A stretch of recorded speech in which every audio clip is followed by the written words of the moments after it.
یہ زندگی ہم کس کے اصولوں پر ہم چلا رہے ہیں؟ سود اور بیاج کے کاروباری ہمیں کہاں نہیں ملیں گے؟ یہ کیا ہے؟ یہ ایک غریب آدمی ہمارے پاس آتا ہے، صاحب کچھ محنت کرنا چاہتے ہیں، ہمارے پاس پیسہ نہیں ہے، ہماری کچھ مدد کر دو۔ آپ نے کہا 5% بیاج پر، ٹھیک ہے میں تمہیں 1000 روپیہ دے رہا ہوں، 1 مہینے پر ہم 5% بیاج لیں گے، یعنی جب آپ واپس کرو گے تو ہم کو 1050 روپے 1 مہینے میں واپس کرو گے، یا 50 روپے مہینہ ہمیں دیتے رہنا، اور جب تم ہمارا پیسہ واپس کر دو گے ہم تم سے بیاج لینا چھوڑ دیں گے۔ یہ کیا ہے؟ ہم نے کسی کو 1,00,000 روپیہ دیا اور ہر مہینے ہم اس سے 500 روپے اور 1000 روپے لے رہے ہیں، یہ سوچ کر کہ وہ ہمارے پیسوں سے کما بھی تو رہا ہے، لیکن آپ کسی کی مجبوری کا فائدہ اٹھا رہے ہیں۔ یہ زندگی گزارنے کے کون سے اصول ہیں اور کس نے دیے ہیں؟ ہمارے پیغمبر امام کائنات تو یہ فرماتے ہیں، سنیے کہ درہم و ربا یاکلہ الرجل وہو یعلم، سود اور بیاج کا 1 درہم، آپ تو ہزاروں روپے وصول کر رہے ہیں، 1 روپیہ 1 درہم بھی اگر آپ نے لیا اور اس کو کھایا، یاکلہ الرجل وہو یعلم، وہ جانتا ہے کہ یہ سود ہے، وہ جانتا ہے کہ یہ بیاج ہے، وہ جانتا ہے کہ ہم نے کسی کو 1,00,000 روپے دیا ہے اور اس نے ہم کو یہ 500 روپے یا 1000 روپے سود کا دیا ہے، اس میں 1 روپیہ بھی اگر آپ نے جان بوجھ کر کھایا اور جانتے ہیں کہ یہ سود کا ہے تو جانتے ہو یہ کتنا بڑا جرم ہے۔ اللہ کے نبی فرماتے اشد من 66 زنیۃ، 36 مرتبہ زنا سے زیادہ سخت ہے۔ کتنی آسانی کے ساتھ ہمارے حلق کے نیچے اتر جاتا ہے یہ معاملہ، کتنی آسانی سے ہم کھا جاتے ہیں۔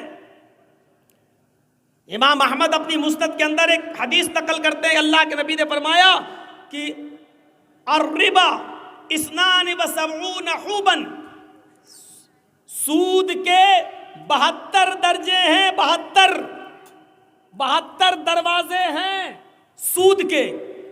وَأَيْسَرُهَا أَن يَنْكِحَ الرَّجُلُ أُمَّهُ، سب سے ہلکا دروازہ، سب سے قریب دروازہ، سب سے آسان دروازہ سود کا یہ ہے کہ ایک شخص اپنی ماں کے ساتھ نکاح کرتا ہے، ایک آدمی اپنی ماں کے ساتھ شادی کرتا ہے، نکاح کرتا ہے۔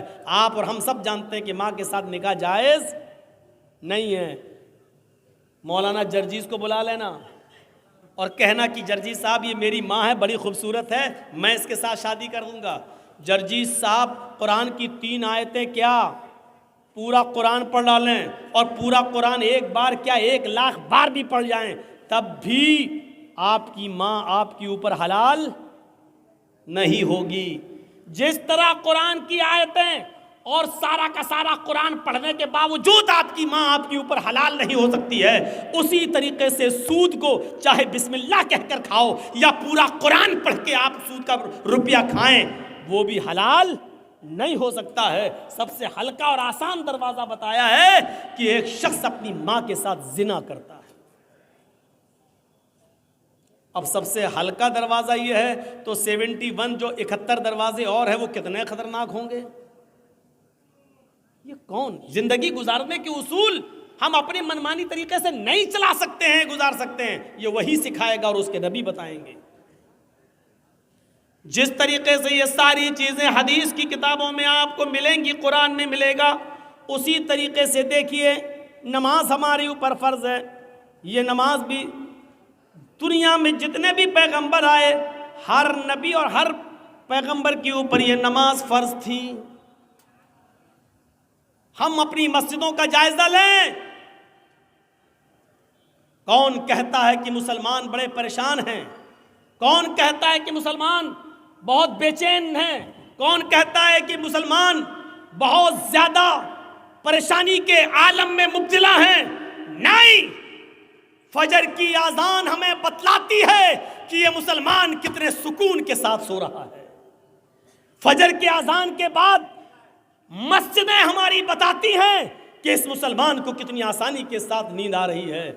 جس کو پریشانی ہوتی ہے اس کو نیند نہیں آتی ہے، جس کو بے چینی ہوتی ہے اس کو نیندیں نہیں آتی ہیں، جس کو ٹینشن ہوتا ہے اس کو نیندیں نہیں آتی ہیں. آپ کی نیند، آپ کا آرام سے سونا یہ بتلا رہا ہے کہ آپ کے اوپر کوئی پریشانی نہیں ہے، آپ کے اوپر کوئی مصیبت نہیں ہے.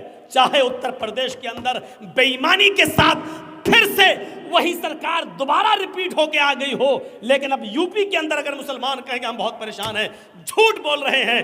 کیونکہ فجر کی اذان کے بعد ہماری مسجدیں بتلا رہی ہیں کہ مسلمان کتنے آرام کے ساتھ سو رہا ہے، کتنے سکون کی نیند سو رہا ہے. اگر اس کو بے چینی ہوتی اور پریشانی ہوتی تو مسجدوں کی طرف وہ رخ کرتا. قرآن تو یہ کہتا یا ایھا الذین آمنوا استعینوا بالصبر والصلاۃ، اے ایمانو والو جب تمہارے اوپر کوئی مصیبت آئے تو صبر اور نماز کے ذریعے تم اللہ سے مدد مانگو، صبر اور نماز کے ذریعے تم اللہ سے مدد طلب کرو. ہمارے اوپر اگر مصیبت آئی ہے تو ہمیں صبر کرنا چاہیے تھا اور نماز پڑھنے کے بعد اللہ سے مدد مانگنی چاہیے تھی. لیکن ہم خواب خرگوش میں مست ہیں، ہم تو سو رہے ہیں، ہم نماز کی ہمیں مسجدوں کی کوئی فکر ہی نہیں ہے. تو آپ ہمیں بتائیے کہ ہمارے اوپر پریشانیاں کہاں ہیں، کہاں ہے ہمارے اوپر مصیبت. حضرت زکریا علیہ السلام کے بارے میں قرآن کہتا ہے، دیکھیے نماز سارے نبیوں پر فرض تھی اور سب نے نماز کا اہتمام کیا ہے. وَنَادَتْهُ الْمَلَائِكَةُ وَهُوَ قَائِمٌ يُصَلِّي فِي الْمِحْرَابِ. قرآن کہہ رہا ہے فرشتوں نے آواز دی، فرشتوں نے جب پکارا تو اس وقت حضرت زکریا محراب کے اندر نماز کی حالت میں کھڑے تھے. یعنی یہ نماز زکریا علیہ السلام بھی پڑھا کرتے تھے، زکریا علیہ السلام پر بھی فرض تھی. جب فرشتوں نے پکارا، فرشتوں نے آواز دی وَنَادَتْهُ الْمَلَائِكَةُ وَهُوَ قَائِمٌ يُصَلِّي فِي الْمِحْرَابِ، تو حضرت زکریا علیہ السلام نماز کے اندر، محراب کے اندر نماز کی حالت میں تھے. زکریا علیہ السلام کی زندگی بتلا رہی ہے کہ زکریا علیہ السلام پر بھی نماز فرض تھی. زکریا علیہ السلام نے جس کی کفالت کی اس کا نام ہے مریم. حضرت مریم کو پال پوس کر بڑا کیا. حضرت مریم کو بھی حکم ہوتا ہے یا مریم اقنتی لربک، اے مریم اپنے رب کے لیے جھک جا، اپنے رب کی فرما بردار بن جا. وَسُجُودِي وَارْكَعِي مَعَ الرَّاكِعِينَ، اے مریم اللہ کے لیے سجدہ کر، اللہ کے سامنے سر جھکا اور اسی کو رکوع کر. اے مریم اللہ کے علاوہ کسی اور کے لیے سجدہ جائز نہیں. اے مریم رکوع کرنے والوں کے ساتھ رکوع کر، سجدہ کر اور رکوع کرنے والوں کے ساتھ رکوع کر. وَسُجُودِي وَارْكَعِي مَعَ الرَّاكِعِينَ، سجدہ کر اور رکوع کرنے والوں کے ساتھ رکوع کر. یہ حضرت مریم جو ایک عورت ہیں اور ایسی پاک دامن عورت ہیں کہ جن کو اللہ رب العالمین نے ان کے نکاح شادی سے پہلے ان کو بیٹا عطا فرمایا. حضرت عیسیٰ ان کے بطن سے پیدا کیا، ان کو کسی مرد نے چھوا بھی نہیں تھا، لیکن اس عورت کو بھی اللہ رب العالمین حکم دے رہا ہے اے مریم اپنے رب کی فرما برداری کر، اس کی اطاعت کر. وَسُجُودِي اور سجدہ کر، وَارْكَعِي مَعَ الرَّاكِعِينَ اور رکوع کرنے والوں کے ساتھ رکوع کر.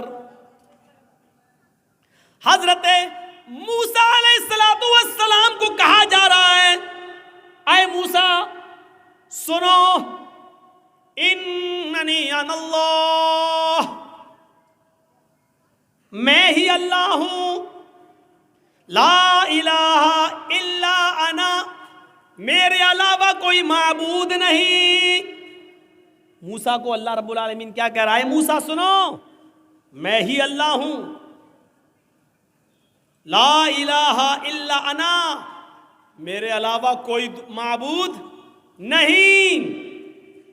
فَاعْبُدُنِي وَأَقِمِ الصَّلَاةَ لِذِكْرِي، اے موسیٰ بس میری ہی عبادت کرو. فَاعْبُدُنِي، میری ہی عبادت کرو. وَأَقِمِ الصَّلَاةَ لِذِكْرِی، اور میرے یاد کے لیے نماز قائم کرو۔ یہ موسیٰ علیہ السلام کو حکم دیا جا رہا ہے۔ ابھی ہم قرآن سے ثبوت دے رہے ہیں اور اس کے بعد میں ہندو دھرم کے اوپر آئیں گے کہ دیکھیے کرشن جی بھی نماز پڑھنے کا حکم دے رہے ہیں۔ وَأَقِمِ الصَّلَاةَ لِذِكْرِی، اور میری یاد کے لیے تم نماز قائم کرو۔ یہ موسیٰ علیہ السلام پر بھی اللہ رب العالمین نے نماز فرض کی، اور موسیٰ پر نماز تو ایسی فرض تھی کہ موسیٰ علیہ السلام اللہ کے نبی سے بار بار کہتے تھے کتنے وقت کی نماز ہے؟ 50۔ نہیں پڑھ پائے گی آپ کی امت، پھر جائیے کم کرائیے۔ پھر کہے کتنی رہ گئی؟ کہا 40۔ کہا ابھی بھی زیادہ، اور کم کراؤ۔ کتنی رہ گئی؟ 30۔ یہ بھی زیادہ، پھر جاؤ۔ اب کتنی رہ گئی؟ 20۔ یہ بھی زیادہ ہے، پھر جاؤ۔ پھر گئے کتنی رہ گئی؟ 10۔ یہ بھی زیادہ ہیں۔ اے موسیٰ کیا 10 تو ٹھیک ہے؟ نہیں نہیں، پھر جاؤ۔ پھر گئے کتنی رہ گئی؟ کہا 5۔ کب؟ پھر جاؤ۔ میری امت 2 وقت کی نماز نہیں پڑھ پائی، آپ کی امت 5 وقت کی کیسے پڑھے گی؟ اللہ کے نبی فرماتے اب نہیں جاؤں گا۔ کیوں؟